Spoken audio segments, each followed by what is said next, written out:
नमस्कार दोस्तों, इस वक्त मैं मुजफ्फरनगर के नवनिर्मित चौधरी चरण सिंह चौक पर भारत के पूर्व प्रधानमंत्री, भारत रत्न और किसानों के मसीहा चौधरी चरण सिंह जी के नाम पे शहर में पहली बार शायद किसी चौक का नामकरण हुआ है। और आज इस चौक को विधिवत तौर पे यज्ञ और हवन का आयोजन किया गया। सैकड़ों की तादाद में चौधरी चरण सिंह जी को जानने वाले, मानने वाले लोग यहाँ पहुँचे हैं। तो लोगों के मन में क्या भाव है? हमारे साथ किसान वर्ग से जुड़े बहुत सारे लोग यहाँ पे मौजूद है, बहुत सारी हस्तियाँ यहाँ पे मौजूद है। तो लोगों के मन में क्या भाव है जब मुजफ्फरनगर के किसी मुख्य चौराहे का नाम चौधरी चरण सिंह जी नाम पे हुआ है? तो हमारे साथ जगपाल सिंह जी है। तो किस तरीके से चौधरी चरण सिंह जी को याद कर रहे हैं आप? चौधरी चरण सिंह जी एक विचारधारा का नाम है। उन्होंने देश में किसान और मजदूर के लिए इतना काम किया है कि वे जातिवाद के खिलाफ थे और उन्होंने हमेशा किसान के लिए अपना पूरा जीवन समर्पित किया। आज जब तक किसान बिरादरी जिंदा रहेगी तब तक चौधरी चरण सिंह को याद करती रहेगी। चौधरी चरण सिंह एक बहुत महान शख्सियत और उनकी विचारधारा हर जाति, हर धर्म के लोग मानते हैं। और चौधरी चरण सिंह जब तक किसान रहेगा तब तक चौधरी चरण सिंह का नाम रहेगा। जय हिंद, जय भारत। जो यहाँ और भी लोग हैं, गौरव भाई है मांडी से, तो चौधरी साहब को कैसे याद कर रहे हैं आज आप? चौधरी साहब की जयंती है कल 23 तारीख में। उसके उपलक्ष्य में कल तो बहुत जगह कार्यक्रम है, सब लोग व्यस्त रहेंगे, इसलिए मोहल्ले वासियों ने एक बहुत अच्छी पहल करी। एक दिन पहले ही आज उनकी जयंती मनाने का निर्णय लिया गया। सभी लोगों ने मिलकर एक बहुत अच्छा कार्यक्रम यहाँ पर किया है और चौधरी साहब की जयंती पर सबको उनको नमन करते हुए, सब उनको याद करते हुए उनसे सीख लेंगे और आने वाली पीढ़ी को उनसे प्रेरणा देने की सब जो है यहाँ से सीख लेके जाएंगे। मुजफ्फरनगर शहर में शायद पहले किसी चौराहे का नाम चौधरी चरण सिंह जी के नाम पर हुआ है, क्या भाव है आपके मन में? चौधरी साहब के नाम से जो चौक होया है, हम इससे बहुत प्रभावित हैं और बहुत खुशी की लहर है हमारे दिल में और होना चाहिए था। बहुत अच्छा किया। क्या कहना चाहेंगे विकास भाई? ये तो किसान मसीहा थे, इन्होंने तो जो है किसान को और मजदूरों की अलग जगाई है। इन्हें तो जितने भी याद कर ले इतना थोड़ा है। इन्होंने जमींदारा खात्मा, मंडी समिति, ऐसे ऐसे कानून बनाए जो इनकी अगली पीढ़ी ने भूल नहीं पाने की। कैसे याद करते हैं आप चौधरी चरण सिंह जी को? हम चौधरी चरण सिंह को ये करते हैं, ये किसानों के मसीहा हैं और इनका जो है सबसे पहला नंबर जो है यहाँ पर जो इनकी मूर्ति सब की जा रही है उसकी हमें बहुत खुशी है। क्योंकि जो औरतें मंदिर में जाती हैं वे गोडो गोडो पानी में नहीं जाती है। हो सकता है कुछ समय के बाद में यहाँ पर अंडरग्राउंड हो या नीचे ने वो सुविधा हटेगी। और हम ऐसे नेता जो हर जाति से संबंध, हर जाति को लेकर चले और हर संगठन को हम धन्य है उस चौधरी चरण सिंह। तो हर पार्टी से जुड़े नेताओं का, सामाजिक संगठनों से जुड़े नेताओं का यहाँ पे आने का सिलसिला लगातार जारी है। सुबह से ही राष्ट्रीय लोकदल के नेता यहाँ पे मौजूद है, मंडल अध्यक्ष है प्रभात तोमर जी। तो कैसे याद कर रहे हैं आप चौधरी चरण सिंह जी को आज? और कल उनकी जयंती है, उनसे एक दिन पहले ही आप लोगों ने यहाँ पे यह गमन करके बाकायदा इस चौराहे की जो नामकरण हुआ था उसका एक तरह से विधिवत आज शुरुआत आप लोगों ने कर दी। कल स्वर्गीय चौधरी चरण सिंह जी की 123वीं जयंती पूरे देश में पूरे हर्षोल्लास के साथ मनाई जा रही है। आज जनपद मुजफ्फरनगर में सर्कुलर रोड पर नगर पालिका द्वारा इस चौक का नाम चौधरी चरण सिंह जी के नाम पर रखने का काम किया। मैं बधाई देना चाहता हूं आदरणीय अध्यक्ष महोदय की कि भाई उन्होंने इस चौक का नाम किसान मसीहा स्वर्गीय चौधरी चरण सिंह जी के नाम पर रखा। आज सभी यहाँ जनपद वासियों ने, मोहल्ले वासियों ने यहाँ हमन कर चौधरी साहब के किए हुए कार्यों को याद किया और उन्हें अपनी श्रद्धांजलि दी। संस्मरण याद आवे चौधरी चरण सिंह जी का आपको? चौधरी साहब के संस्मरण तो बहुत ही हैं। अगर आज किसान को बोलने का हक मिला या किसान को दिल्ली में संसद में जाने का हक मिला तो वो सब चौधरी साहब की देन है। आज की राजनीति के दौर में कैसे याद करते हैं आप चौधरी चरण सिंह जी को? चूँकि आप युवा हैं, राजनीति में आपने कदम पिछले करीब एक दशक में रखा है। आज स्वर्गीय चौधरी चरण सिंह जी, भारत रत्न किसान मसीहा चौधरी चरण सिंह जी की जयंती के उपलक्ष्य में आज यहाँ एक दिन पहले यह जमन करके उन्हें याद किया गया। विधिवत इस चौपले का जो है शुभारंभ किया गया। चौधरी चरण सिंह जी की जो याद हमारी स्मृति में आती है, जितना मैंने उन्हें किताबों में पढ़ा, क्योंकि मैंने देखे तो है नहीं, उनका जो शिष्टाचार के प्रति और अनुशासन के प्रति दृढ़ता थी, उससे यूथ को सीखना चाहिए और उनके अनुशासन से सीख करके राजनीति में और पढ़ाई में और खेल के क्षेत्र में अपने आप को बढ़ाना चाहिए।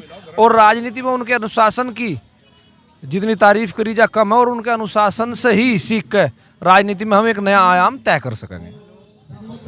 पूरे देश की किसान राजनीति में किसानों की आवाज़ जो इस वक्त एक तरीके से गुम है, चौधरी चरण सिंह जी की भूमिका ऐसे में आज के दौर में कैसे आप चौधरी चरण सिंह जी को याद करते हैं, और आज की राजनीति में उनकी कमी कितनी खलती है आपको? धन्यवाद अमरीश भाई। सबसे पहले तो मैं आपके माध्यम से बधाई देना चाहता हूं कि चौधरी चरण सिंह चौक की जो एक बहुत लंबी मांग जनपद मुजफ्फरनगर में चली आ रही थी, आज यहां पर विधिवत रूप से यज्ञमन होकर उसको आगे बढ़ाने का काम यहाँ के तमाम सब साथियों ने किया है। उसके लिए मैं बार बार उनका धन्यवाद करता हूं और आपके माध्यम से बधाई देना चाहता हूं नगर पालिका की चेयरमैन को कि जिन्होंने इस चौक के बनाने में महत्वपूर्ण भूमिका अदा की है। चौधरी चरण सिंह जी की 123वीं जयंती कल बड़ी धूमधाम से जनपद मुजफ्फरनगर में पार्टी के तमाम साथी सब मिलकर मनाएंगे। और मैं एक सूचना और आपको बताना चाहता हूं कि कल चौ साहब की 123वीं जयंती है और जनपद मुजफ्फरनगर में 123 जगह हम उस चौ साहब की जयंती को बड़ी धूमधाम से मनाएंगे। और तमाम हमारी पार्टी के चाहे मंडल अध्यक्ष हों, चाहे हमारी पार्टी के प्रदेश संगठन महामंत्री हों, चाहे कोई जिले का कार्यकर्ता हो, चाहे ग्रामीण अंचल का कार्यकर्ता हो, चाहे युवा का पदाधिकारी हो, तमाम सब साथी मिलकर इस कार्य को बड़ी धूमधाम से मनाएंगे और चौ साहब को अपनी श्रद्धांजलि अर्पित करेंगे। रही चौ साहब की बात, चौ साहब तो एक चौधरी चरण सिंह एक नाम नहीं था, चौधरी चरण सिंह एक विचारधारा थी जिन्होंने इस देश को बदलने का काम किया और जवान, नौजवान और गांव, गरीब के किसान को गांव से निकालकर उत्तर प्रदेश की राजनीति में और देश की राजनीति में स्थापित करने का काम किया है।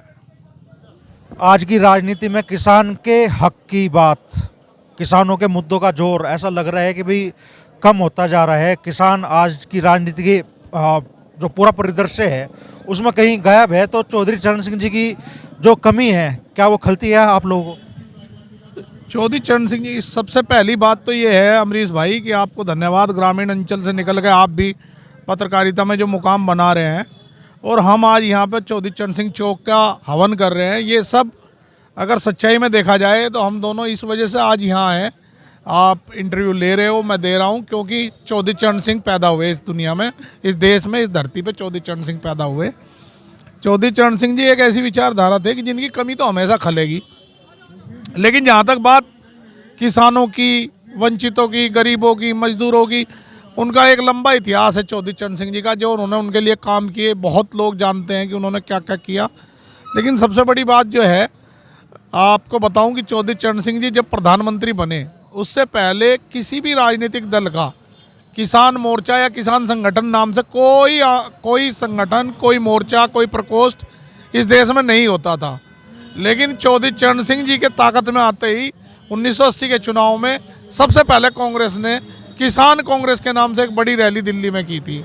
तो यानी किसानवाद के जो जनक रहे वो चौधरी चरण सिंह जी रहे। रही बात आज के परिदृश्य में, उनका दल, हालांकि चौधरी चरण सिंह किसी एक दल की विचारधारा से नहीं बंधे हुए, वो सभी दलों के पूज्य हैं, उनकी विचारधारा बहुत दलों में बहुत लोग मानने वाले हैं, लेकिन उनके पौत्र और उनकी राजनीतिक विचारधारा के जो वाहक हैं चौधरी जयंत जी, बड़े बखूबी कृषि कार्यों को और कृषि मांगों को और उसको देश के पटल पर उठा रहे हैं और ग्रामीण युवाओं के उत्थान के लिए जो हो सकता है वो कर रहे हैं। ऐसी बात नहीं है, उनकी कमी तो खलेगी, लेकिन जितना पूर्ति हो सकती है राष्ट्रीय लोकदल उसकी पूर्ति कर रहा है। कोई संस्मरण ऐसा जो आपके दिमाग में आज आ रहा हो, आज के दौर को देखकर चौधरी चरण सिंह से जुड़ा, जो आज भी लोगों को प्रेरित करता हो? चौधरी चरण सिंह जी ये कहते थे, हालांकि मेरा दुर्भाग्य रहा, कभी मैं उन्हें देख नहीं पाया। हम तो जन्म उनका देहावसान 1987 में हो गया, हमारा जन्म 1978 में हुआ, तो कभी ऐसे आमने सामने देखने का मौका नहीं मिला। लेकिन जो बड़े बुजुर्गों से, गांव देहात के लोगों से सुना, तो चौधरी चरण सिंह जी के राजनीति में सक्रिय होने से पहले गांव गली के लोग प्रधान और प्रमुख तक नहीं बन पाते थे। MP MLA तो बहुत दूर की बात है, और केंद्रीय मंत्री। और उनका जो पहला विवाद कांग्रेस में हुआ CB गुप्ता से, उसमें भी यही हुआ था कि वो एक यादव को, एक कुर्मी को, एक ब्राह्मण को और एक मुस्लिम को मंत्री बनवाना चाहते थे अपने कोटे से। तो उन्होंने नहीं बनाया CB गुप्ता जी ने, इसी विवाद के चलते उन्होंने कांग्रेस छोड़ी थी। जो लोग इतिहास में तोड़ मरोड़ के ये कहते हैं कि उन्होंने मुख्यमंत्री बनने के लिए, नहीं, उन्होंने कहा था जो वंचित तबका है, जो गांव में रहता है।